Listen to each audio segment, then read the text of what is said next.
নমস্কার বন্ধুরা, ইতিমধ্যেই বাজেট পেশ হয়ে গিয়েছে। ইউনিয়ন বাজেট 2025 ভারত সরকারের অর্থমন্ত্রী নির্মলা সীতারামন বাজেট পেশ করেছেন। কৃষকদের জন্য কি ঘোষণা করলেন, কৃষকদের পিএম কিষাণের টাকা বাড়ানো হলো কিনা, সমস্ত কিছু আজকের এই ভিডিওতে আলোচনা করব। তার আগে ছোট্ট একটি অনুরোধ, চ্যানেলে নতুন হলে চ্যানেলটিকে অবশ্যই সাবস্ক্রাইব করবেন, বন্ধুদেরকে ভিডিওটি শেয়ার করতে ভুলবেন না, আর ভিডিও ভালো লাগলে অবশ্যই কিন্তু একটি লাইক করে দিয়ে যাবেন। দেখুন, এই সংক্রান্ত আপডেটে বলা হচ্ছে বাজেটে বাড়তি গুরুত্ব দেওয়া হবে কৃষি, মহিলা এবং যুব সমাজকে।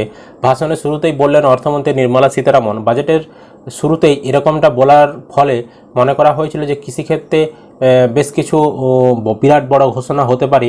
তো এরকমটাই কিন্তু প্রত্যাশা করছিল সাধারণ মানুষ। তো কি কি ঘোষণা হলো সেই সমস্ত আলোচনা করব। এবার দেখুন, অর্থমন্ত্রী বড় ঘোষণা করলেন বটে, কিন্তু সেটা সাধারণ কৃষকদের মুখে কতটা হাসি ফোটাতে পারবে সেটা নিয়েই সংশয় রয়েছে।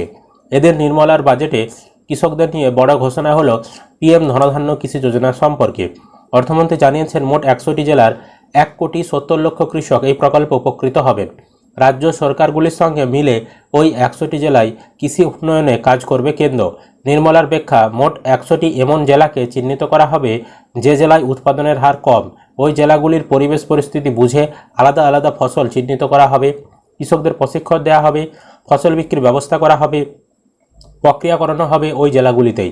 অর্থমন্ত্রীর দাবি, 1.7 কোটি কৃষকের জীবন বদলে যাবে এই প্রকল্পের মাধ্যমে।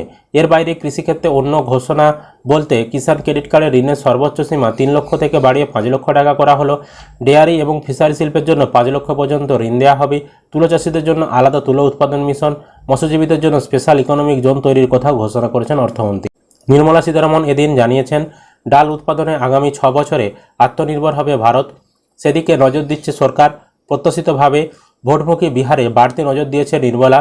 বিহারের জন্য আলাদা মাখনা বোর্ড ঘোষণা করা হয়েছে, যে বোর্ডের কাজ হবে নিজের জেলাতেই মাখনার প্রক্রিয়াকরণ এবং বাজারজাত করার ব্যবস্থা করা। এ যদি বাজেটে কৃষকদের প্রাপ্তি হয় তাহলে অপ্রাপ্তির পরিমাণটাও অনেক বেশি। দীর্ঘদিন ধরেই কিষাণ সম্মান নিধি বাড়ানোর দাবি উঠেছে, অর্থাৎ পিএম কিষাণ প্রকল্পের টাকা বাড়ানোর দাবি উঠেছে, কিন্তু বাজেটে তেমন কোনো ঘোষণা নেই।